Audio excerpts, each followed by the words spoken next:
एकदम आनंद वाटतोय आणि एकदम स्वच्छता.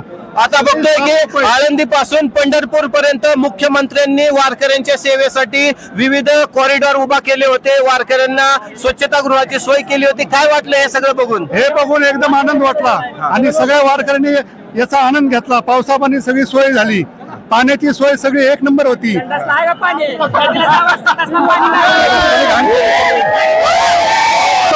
एक नंबर काम आहे मुख्यमंत्र्यांचा. आम्हाला तर त्यांचे बॅनर चित्र आम्हाला काय दिसलं नाही बघा.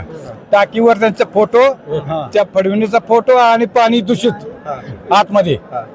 त्याला द्यायचं तर पूर्ण शुद्ध पाणी द्यायचं आहे ना.